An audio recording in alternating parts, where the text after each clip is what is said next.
and work to establish a new strategy has already begun.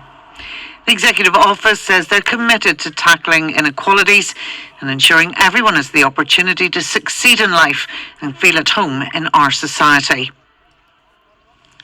Alison Fleming reporting there. With me in the studio are Patrick Corrigan, the Head of Nations and Regions at Amnesty International UK, the Chief Commissioner of the Equality Commission, Geraldine McGahey, and Takura Makoni, who's a Policy Officer with the African and Caribbean Support Organisation, Northern Ireland. Starting with yourself, Geraldine, hearing there in Alison's report about the racial equality strategy, is it doing what it's meant to do? Well, the current strategy is coming to its end, and I and many others would say that it hasn't done what it set out to do. It's a very process-driven strategy. It is not outcome-focused. It is about tasks as opposed to making a real difference. So what needs to change? I think moving forward, the new strategy that you heard reference to, it needs to be very much outcome-focused. It needs to be specifically resourced, and there must be accountability. It cannot be allowed to just drift. Patrick Corrigan, we don't have a hate crime bill per se in Northern Ireland.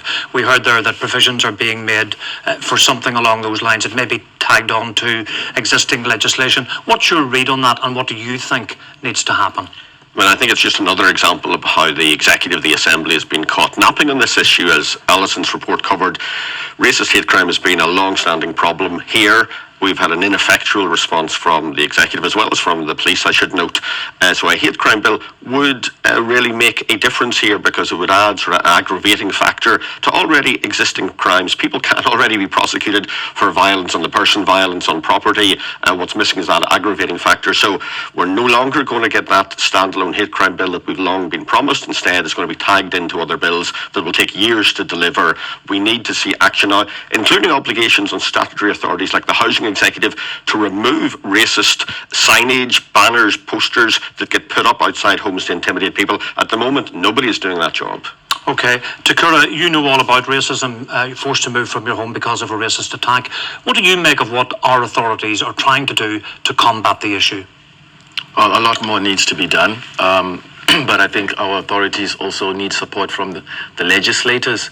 As Patrick said, you know, in terms of the hate crime legislation, it needs to be made clear so that there is a deterrent for people who actually commit these crimes. So the responsibility is not only on the police, the responsibility is on everyone in society, our legislators, community leaders, schools, educators, and the general public. As we managed to get to peace in 1998 because we included everybody in the conversation, it would be lovely if the provisions of the 1998 Peace Accord were extended to everybody on this island.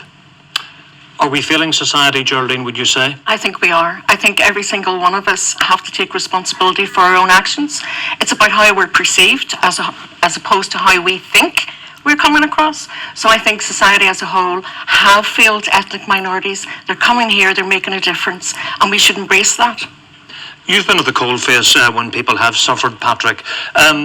You know, this didn't just start 2 weeks ago, a month ago. This has been endemic in our society, in this country, for a very long time. Absolutely. We now, as Alison's report covered, we now have racist incidents at an all-time high, like 20 years of records. It's at the worst now, and that isn't including the last few weeks, nor the attacks last month that put 8 families out of their homes in Antrim. Nor did it start 3 years ago when the Belfast Multicultural Association were burnt out of their home. All too often, it's the violent racists who have been winning. Innocent people are forced from their homes and their community centres. And I have to say, the police need to do much better. There's an extraordinarily low outcome rate or successful prosecution rate for these sorts of hate crimes. In fact, the policing board just a few weeks ago noted that in a critique of the police and said it was the lowest out of any serious offences, and that the police need to do better. And they have to do that to protect everybody in this society. And we'll hear from them shortly in just a few moments. Takura, if there were a magic wand to be waved, what would you do? How would you solve it? Education. We need to be better educated. We need to have a proper picture of not only our history, but where things currently are in a global context.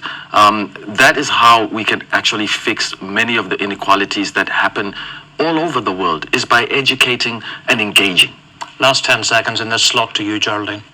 I think what we need to do moving forward is, as Sakura said, we need to start with education, but that's also in the home, not just in schools. It has to be inbred and within the culture of families. We need to embrace diversity and treat people as individuals with respect and dignity.